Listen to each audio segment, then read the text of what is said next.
All right. So I am SB Rawz. I'm a coach and a very messy whole human.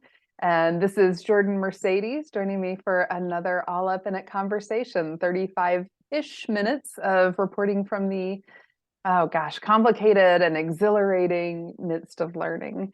Jordan, I have to tell people who are watching that we are recording this on Valentine's Day, and it makes my heart so happy to spend part of my Valentine's Day with you of all people, um, as somebody who is so heart-centered and so committed to leading with your heart, and to somebody who I love. Um, yeah, so I'd love to just kick it to you and thank you, and kick it to you to sort of introduce yourself. Who are you as a human? How do you understand yourself as a human these Wow, days? that's so good. Well, happy Valentine's Day. And of Thank you to course, you. this is like a treasure to be able to do this with you today. And I just love you. I'll just say it and get it. Like, let's just put it all out there on the table. Let's just start where the meat Yes. is. Let's start where the meat is and the love place. And I realize that I'm a person who likes to start where the meat is. I like meat, but I like to start where the meat is in conversations and in connection. And I'm a coach also, but what really drives my work is this heart connected place. Like I love the intellect. I love thinking through complex things, but when there's that heart connection where I feel like I'm connecting to the core of someone and even my own core, that's where I thrive, in that place of being connected. So probably as a human, I am a person who loves and thrives in meaningful connection. Not a great small talk person, not a great chit chat person. Although that's good in some places, but for me, that's how I want to make those moments meaningful. And that's just how meaningful looks for me.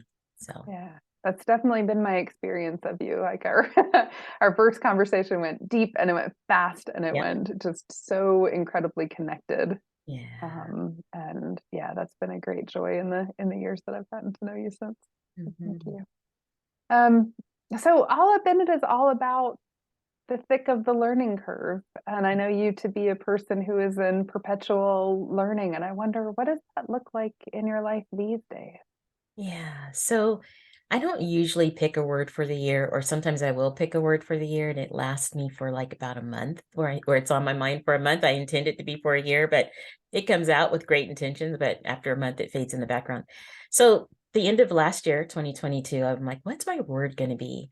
And I started thinking about the words that I normally do, like courageous and resilience and press through. And this time, those words just made me tired. I was like, I don't really like any of those words for this year. This year, and so I got quiet and started listening to my heart, like, really, what's the word I want to have for this year? And the word that came to the surface was ease. And not necessarily everything's easy, but just the word ease. And all of a sudden, I thought, I want to lean into intentional ease over this next year. I don't want to do the whole press through and be resilient and be strong and have courage and be courageous. I definitely love those things and I know that they're going to show up in my life, but I didn't want to lean into them purposefully. So I decided to use the word ease, and I've been asking myself since then, so what does ease look like for you in this situation? Which has been a little scary because it's been causing me to do some pruning. So what I've been doing is like, what does ease look like for me in this project? Didn't see a lot of ease there. Let's just make an adjustment and cut it off. So my big thing is at the end of this year, I have some life left because I feel like ease is attached to pruning. And so when I ask the question, what does ease look like for you? I kind of give an evaluation. And if I feel like I can find ease in that, then I'm like, let's rock and roll. But if I feel like I'm doing something and it says press through, then I'm trying to figure out like how to get out those snippets and pull it back. So I've been cutting some things away as I'm inviting some things in. But that's what I'm learning right now. What does these look like for me? Oh gosh, I love that.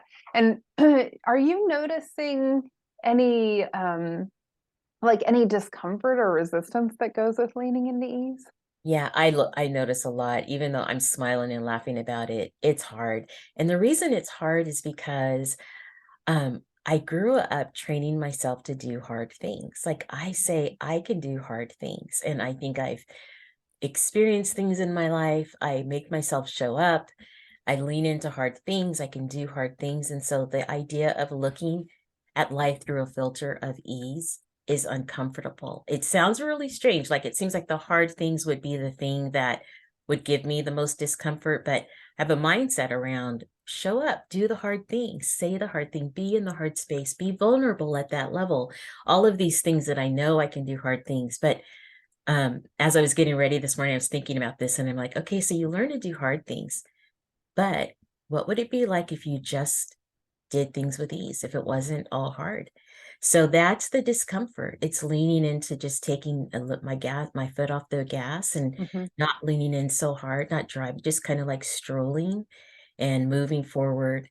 And it feels challenging because I want the way I do things to still be purposeful, but Hmm. with ease. Yes. Yeah. Gosh, I think that's such an important distinction, right? That I think that we have sometimes a unconscious social message that if we're being easeful, we're not being purposeful, or that we're going to somehow like slack on our values or something like that. Do you find that this focus on ease is actually enhancing your ability to live your purpose and your values? Right now, I feel that I'll get there where it's enhancing it. I feel right now that it's like the soup is all mixed up and everything. It's mixed it up a little bit. It's not, Yeah. it doesn't feel instant. It feels like I'll get there, but it's a new feeling. Hmm.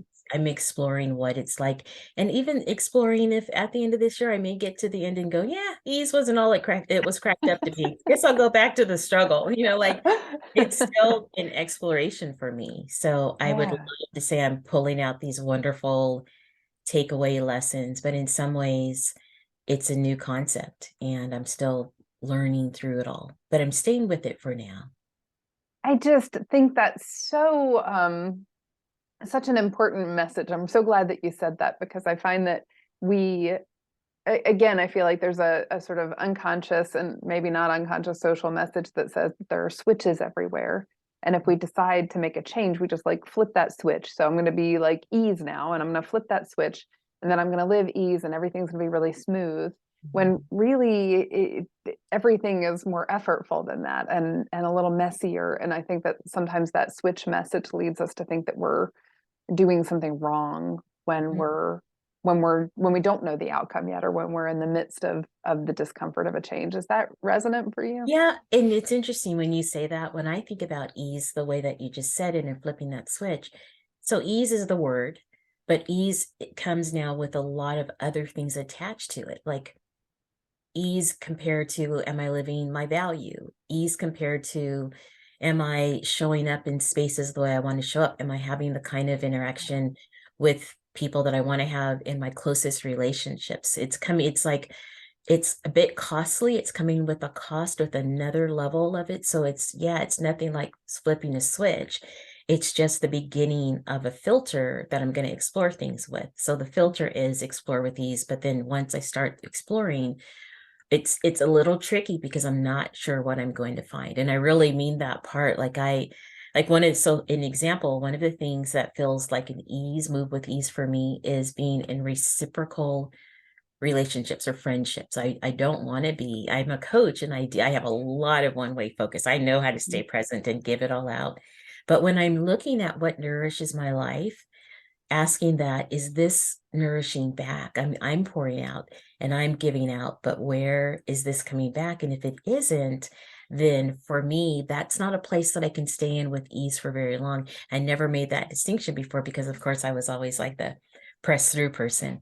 And so I'm looking at things and not necessarily cutting off relationships, but definitely going the mile to build relationships where there's a capacity for that reciprocal exchange. That feels like a pressing into ease. Mhm.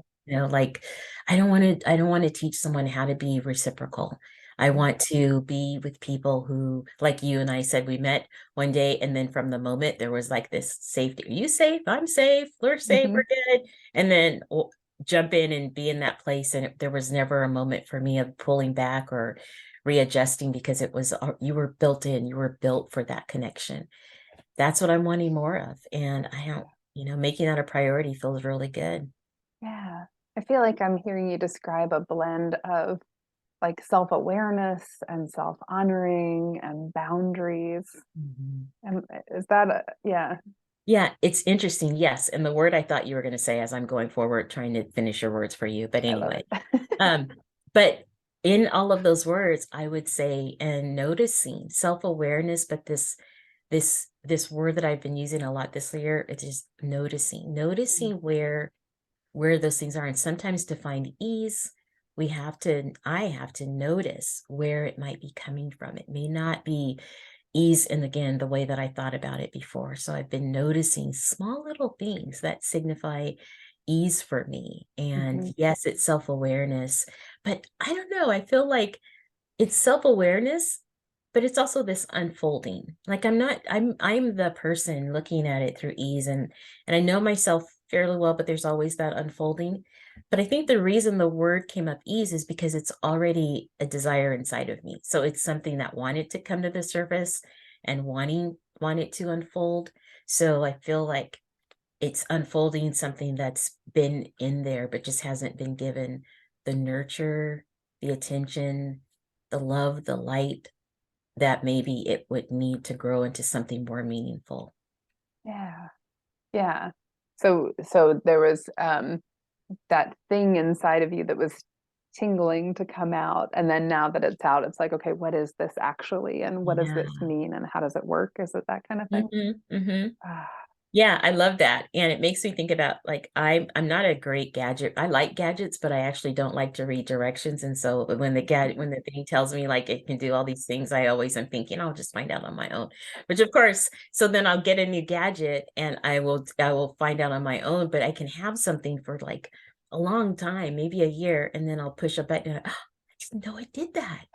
That's the thing. Yay. So if only I would have like read through it and explored it more, but I liked that discovery, like, what's this? What's this button right here? And I feel that way, like you did, like with ease, like pulling it out, and that it's going to probably just be this unfolding and this discovery that what might it really mean to live and through a filter of ease, and mm, where will those surprises be, and where will the built-in treasure be that I never thought to look at it that way. So yeah. I'm just kind of going through the world thinking about what ease means, what I might discover, what I may find out, and what's unfolding. Mm, you said earlier that courage and resilience will just come up and you don't want to lean into them. And yet I hear them sort of undergirding everything that you're describing, like to step into this place of curiosity and not knowing feels Mhm. very courageous to me. Yeah, yeah, that's interesting. I love the word courageous. I do a lot of work around bravery. I love those things. And again, you hit the nail. I love those words. I love that position. I love the mindset. I just don't want it to be the driver. Hmm. I want my bravery to get in line behind ease. Again, because so many times I've made myself be brave at the expense of ease. Like ease was way back there. Just be brave. It doesn't matter how you feel. Just be brave. Just be the first one. Just go to the thing. Just whatever, not thinking about partnering with that ease. And so now I just want to rearrange the order. Like, okay, bravery, you can come right along, but ease is going to lead the way. Like you don't get to be the boss here. You get to Yeah. be accompany this whole exploration.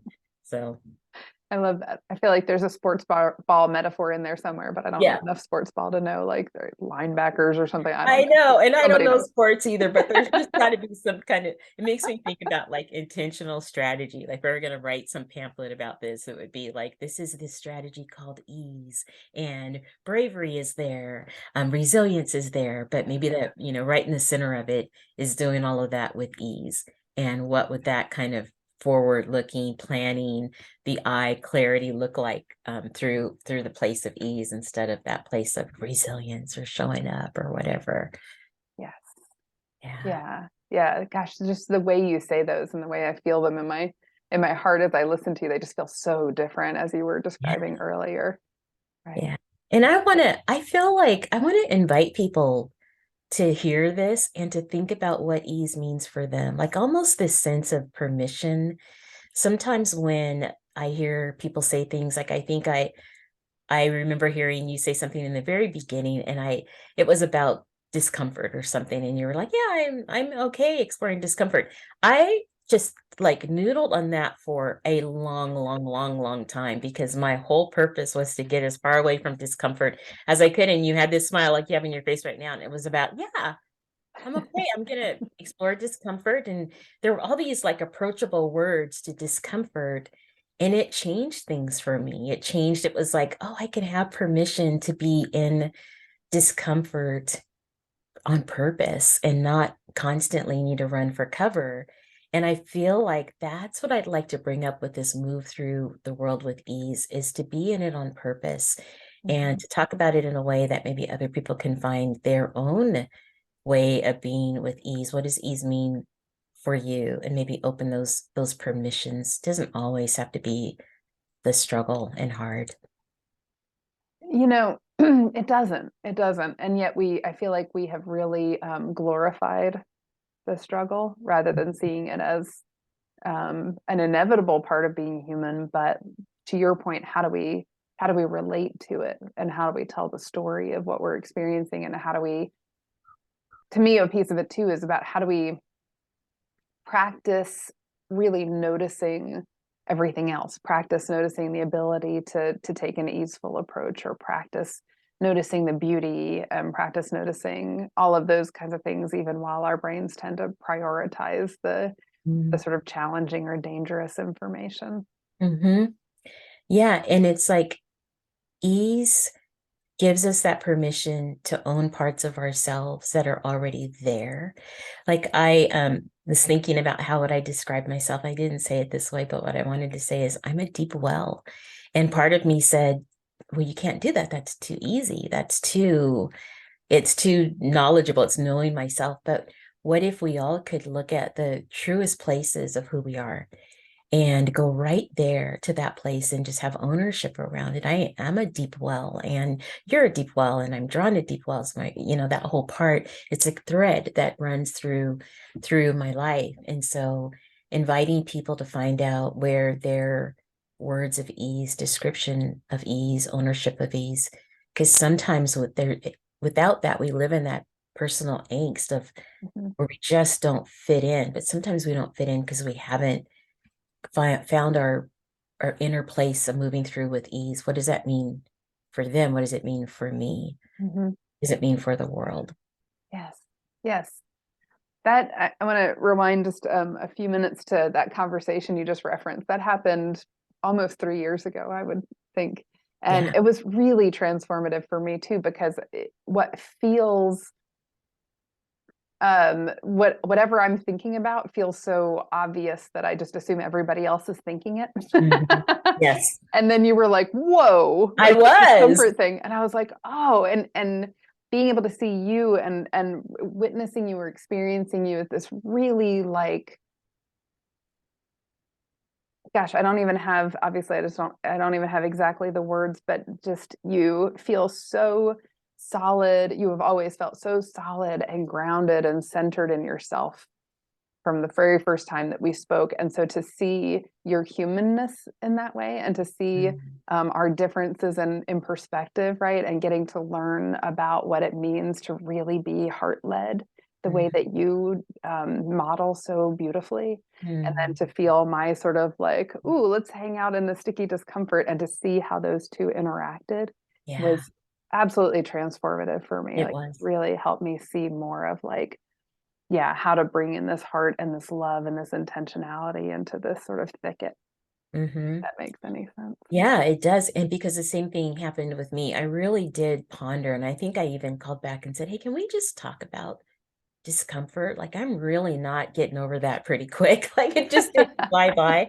I really want to talk about that because I have issues about discomfort and just allowing it to be present. It's like I've been shadow boxing with discomfort and trying to avoid it. And then I'm in this space with you and you bring it right into the space and make it a thing. And that was just blowing my mind. Like, wait a minute. You didn't bring it in and then make it like, now let's both shadow box it together. You're like bringing it in, not boxing with it. That's exactly. And that was just like bringing it in, and she's not boxing with it. She's actually making a place for it to be present in this moment, discomfort. So I learned a lot too. That was transformative for me, and just permission granting for me, thought provoking, provocative, all of it for me. All those things happened in that moment of just living in the discomfort. Mm, ah, so warm and fuzzy. I want to ask you, what what's making it possible for you? What are the internal or external tools that are supporting you as you explore ease and as you notice the discomfort that goes with that? Yeah, I think the biggest one is honesty and being and non-performance. Like, this is personal. Yes. This isn't about how I show up with anyone else or performing or getting all polished up. It's being honest enough to be messy in it, and honest enough to know to say, I don't know what the journey is going to be like, and to sit down in it, to sit in the place of ease, to actually take a posture of ease and make it a thing. Just like I said, it's like being in it, making it a posture of ease, making it a filter of ease, and not having it as an external, but creating the internal landscape of who am I when I am moving from an internal positioning of ease. And sometimes I've had to throw out some things. Like, there have been times when I've been very stressed about something that I couldn't control since I started doing this. And I'll say, okay, so where are you moving with ease? And I'll go, I'm not moving with ease. Which one are you going to choose, the stress or the ease? And I'll say, well, I'm going to choose the ease, and I'm going to like wing it with the stress. Like, that's what I'm used to. Or I'm going to choose the ease, even though I don't know what happens if I let this other ball drop. So Mhm. those are the tools. It's just some very honest, loving, value-based self-talk so that I can get myself in that learning place. I don't want to have ease as a word and then end up turning on myself because of it. Like I don't want it to create this internal war. I Yeah. want to be able to develop a landscape that can support a new way of looking at the world. So yeah. Mm.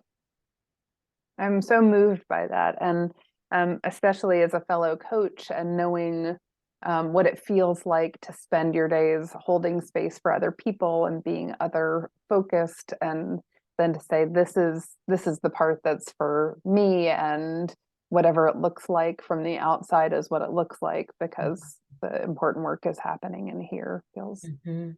again, quite courageous and incredibly important. And maybe that's a part of where this came from, was working with people and watching people operate so much outside of their place of ease, like habitually Mhm. just living life outside of a place of ease, and then walking with people as they are experiencing life with that mindset. And I'm thinking sometimes, wow, but your place of ease is over here, but it's the place that there's a lot of resistance around, or there's a lot of guilt or shame around these other things. So watching people and probably having an inner resolve of when I'm able, or however this comes back around to me, I want to own my ease. I don't want to be against myself. And that's not successful to me. That's not what progress looks like for me. And then supporting the people I work with to have a change of mind for their positioning. So probably supporting the work invited me in to do the work too. Mhm. Yeah, that's one of the great gifts of coaching to me, is how often that mirror turns and it's like, okay, Yep. like I see that. Yep. Exactly. I see you over there. Yep. Mhm. Oh, thank you. Thank you for sharing this. I'm gonna rewatch this conversation a few times, because there's yeah, what you're bringing is really resonant for me as an individual, and I think will be for a lot of people. I do want to ask you, as I mentioned when we were talking about doing this conversation, that I'm inviting people to share a nonprofit that they want to highlight, and I wonder if an organization or two came up for you. One did. I want to brag. I actually want to show you something. So Cool. this is really cool. So this is my little basket. I don't know Oh, if you can beautiful. see it. It's beautifully handmade. And it's made by it came from an organization called 10 by 3. And they support women artisans from around the world who make these baskets in their villages. And so I think this one came from Ghana. They're baskets from Bangladesh and baskets, and it's all to supply a a business and industry for women who are using the tools that they have to impact the world. And so I love this. I'm like, I want to travel and see these women work. I'm so honored to be able to be the recipient of their beautiful gifts. So 10 by 3 is .org is one of my favorites right now. Ah, thank you. I'm gonna have to go check our farmers market basket and see if that's, I know it was a handmade fair trade organization, so I'll have to go see if Yes. it's the same organization. It looks Yeah. very similar. Thank you for bringing that. You're welcome. Thank you for bringing you, Jordan. Thank you for taking this time with me. Thank you for spending some of your Valentine's Day with me and filling my Mhm. heart in that unique way that only you can do. Thank you. I appreciate it. And this is, if I can make a reference, I'd have to say you are a person of ease for me. Mm, Never work. I don't have to think about it. I get to lean into what's there. And that feels really, really lovely. So thank you. thank you. Mhm. And to anybody who happens to be watching, we wish you all ease and joy in the midst of whatever your learning curve, and hope Mhm. you find great inspiration here.